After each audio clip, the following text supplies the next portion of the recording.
U.S. judge ruled on April 4th that the Trump administration must return a Maryland man who was wrongly deported to El Salvador back to the United States within 3 days. The latest legal setback for the administration's hardline and hasty deportation policies. Judge Zinnes granted the preliminary injunction and ordered that Kilmar Abrego Garcia be brought back to the United States by 11:59 p.m. on Monday.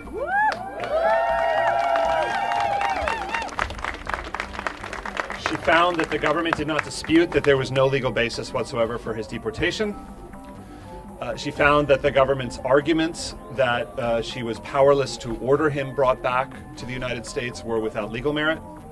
And she found that he was suffering irreparable harm with every day that goes by while he's separated from his family and while he's detained under such harsh conditions in the infamous CCOT prison.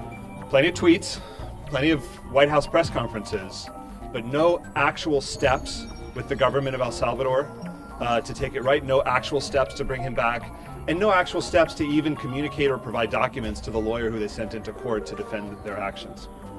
And so the judge found that the record was sufficiently clear that there is an agreement with the government of El Salvador, and that pursuant to that agreement, Mr. Abrego Garcia is being detained. He's not being detained based on any Salvadoran legal process, but rather he's being detained because the United States government has requested that he be detained. And so for that reason, she found that the defendants do have the ability to bring him back to the United States, and she ordered it. The U.S. has already acknowledged Kilmar Abrego Garcia, a Salvadoran migrant who lived in the U.S. legally with a work permit, was deported in error as part of 3 plane loads of migrants flown out last month over alleged ties to violent gangs. But the administration has argued it has no legal authority to bring him back to the country, though Abrego Garcia's lawyers dispute that. They put him there. They can bring him back. Andrew Rossman, lawyer at law firm Quinn Emanuel, that joined Garcia's legal team on April 4th, said in a statement after questioning government lawyers, U.S. District Judge Paula Sinas ruled at a court hearing in Greenbelt, Maryland, that the government must take steps to bring him back to the U.S. by April 7.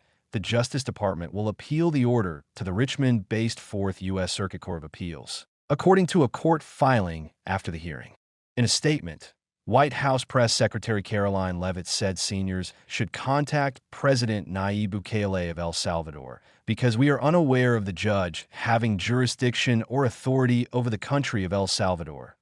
In a court filing on early April 5th, the U.S. Justice Department called the judge's order indefensible and urged the appeals court to immediately pause the ruling. The United States said Abrego Garcia has no legal right or basis to be in the United States at all, and that the public interest obviously disfavors return, let alone a slapdash one conducted as the result of judicial fiat. Earlier at the hearing on April 4th, Garcia's lawyer, Simon Sandoval, motioned. Byrd told the judge that there was no legal basis for the deportation. U.S. Rezvani, a lawyer for the government, conceded that Abrego Garcia should not have been removed.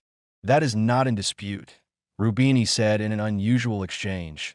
Zenit grilled Rubini on why the U.S. couldn't get Abrego Garcia back, to which Rubini said he had asked U.S. government officials that question without getting a satisfactory answer himself.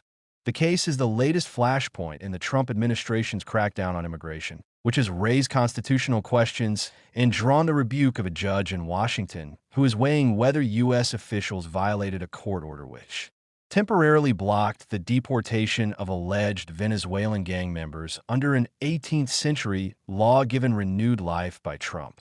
Trump on March 15th invoked the 1798 Alien Enemies Act to rapidly deport alleged members of the Venezuelan gang Tren de Ragusa. The administration said it sent 2 flights to El Salvador that day carrying deportees processed under the rarely used wartime statute, and a 3rd flight carrying people deported under other rules. Abrego Garcia was wrongfully placed on the 3rd flight, despite an October 2019 judicial order granting him protection from deportation. A U.S. Immigration and Customs Enforcement official has said in a court filing a breakup, Garcia was stopped and detained by ICE officers on March 12th and questioned about his alleged gang affiliation. The government asserted in his earlier immigration dispute in 2019 that Abrego Garcia was a member of the gang MS-13, which he has denied. His lawyers, who also represent his wife and 5-year-old child in the U.S. in a court filing, said the U.S. had failed to take any voluntary steps to rectify what they themselves describe as an error, continuing the crackdown on illegal immigration. The Trump administration has also sent military troops to the U.S. border and reassigned federal agents to focus on immigration enforcement amid ramped-up arrests and deportation efforts.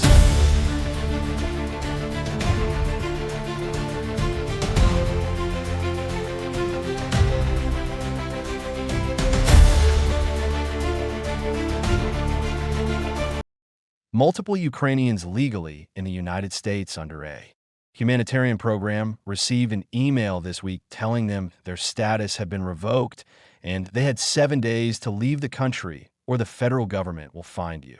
A Department of Homeland Security spokesperson said on April 4th that the email had been sent in error and that the Ukrainian parole program created after the 2022 Russian invasion of that country had not been terminated.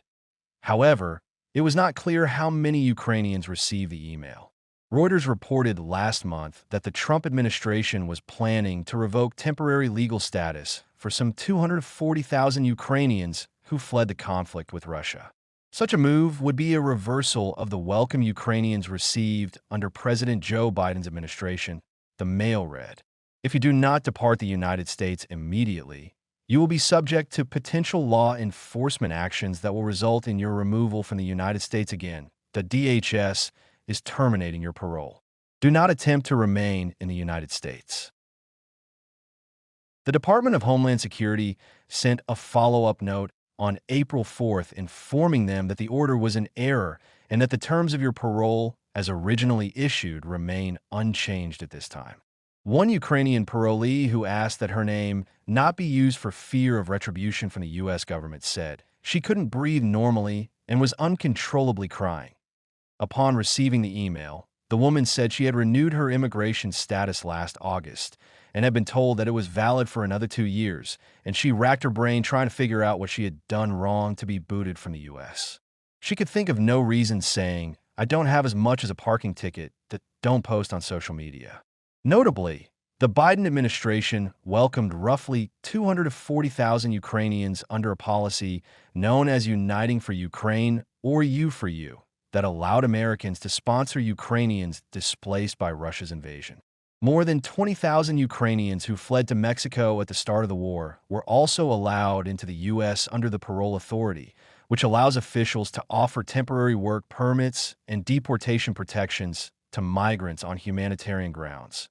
While the Trump administration has not formally terminated the Uniting for Ukraine program, it suspended admissions under the policy, as well as status renewals for those already in the U.S. as part of its sweeping crackdown on illegal and legal immigration. The Trump administration has moved to dismantle Biden administration immigration programs that relied on the Parole Authority.